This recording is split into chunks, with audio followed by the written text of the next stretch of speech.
Hello guys, ഞങ്ങൾ എല്ലാവരും ഈ കൊടുങ്ങല്ലൂർ അമ്പലത്തിൽ വന്നിരിക്കുകയാട്ടോ. അപ്പോൾ നമ്മുടെ കൂടെ അഞ്ചു ചേച്ചിയും നിതീഷേട്ടനും ഇല്ല, അവർക്ക് വേറൊരു പരിപാടി ഉണ്ടായിരുന്നു. അപ്പോൾ ഞങ്ങൾ പാർമോളയും കൂട്ടി നേരെ അമ്പലത്തിൽ വന്നതാണ്. കുറച്ച് നാളായി കൊടുങ്ങല്ലൂർ വന്നിട്ട്. അപ്പോൾ എന്തോ ഒരു മനസ്സുഖമില്ലായ്മ തോന്നിയതുകൊണ്ട് ഓടിപ്പോന്നു ഞങ്ങൾക്ക് എന്തെങ്കിലും അങ്ങനെ ബുദ്ധിമുട്ടൊക്കെ ഉണ്ടെങ്കിൽ ഞങ്ങൾ വേഗം വരുന്നുണ്ടല്ലോ. ദൈവനെ കണ്ടൊക്കെ പ്രാർത്ഥിച്ചിട്ടുണ്ടെങ്കിൽ അപ്പോൾ ഒരു വലിയൊരു സമാധാനമാണ്. ഇവിടെ എത്തി വഴിപാടൊക്കെ കഴിച്ചു, ദൈവനെ കണ്ട് നന്നായി തൊഴുതു, എല്ലാ ദുഃഖങ്ങളും വിഷമങ്ങളും സന്തോഷങ്ങളും ഒക്കെ പറഞ്ഞു. അവരാണെങ്കിൽ നല്ല കളിയിലായിട്ട്, അവർക്ക് അമ്പലമൊന്നുമില്ല, വീടുന്നില്ല, അവർക്ക് എവിടെ പോയിട്ടുണ്ടെങ്കിൽ അവരുടെ കളിസ്ഥലമാണ്. നമ്മളിപ്പോൾ വീട്ടിൽ നിന്ന് നാളികരൊക്കെ കൊണ്ടുവന്നിരുന്നു കേട്ടോ, നാളികര കുഴിഞ്ഞുടയ്ക്കാൻ വേണ്ടിയിട്ട്.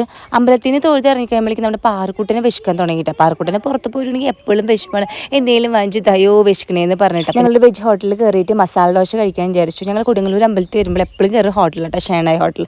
അവിടുത്തെ മസാല ദോശയൊക്കെ നല്ലതാണ്. അപ്പോൾ മസാല ദോശയും അമ്മയ്ക്കും നിഖിൽ ചേട്ടനും പൂരിയാണെന്നുകൊണ്ട് പറഞ്ഞത്. അതൊക്കെ കഴിച്ചിട്ട് ഹാപ്പി ആയിട്ട് വീട്ടിലേക്ക് തിരിച്ചു മടങ്ങുകയാണ്. പോണ വഴി നമ്മുടെ ചിക്കുവിൻ്റെ വീട്ടിലൊക്കെ ഒന്ന് കയറി അവരോടൊക്കെ ടാറ്റ ബൈ ബൈ ഒക്കെ പറഞ്ഞ് വീണ്ടും നമ്മുടെ വീട്ടിലെത്തി. അത്രേ ഉള്ളൂ ഗൈസ്.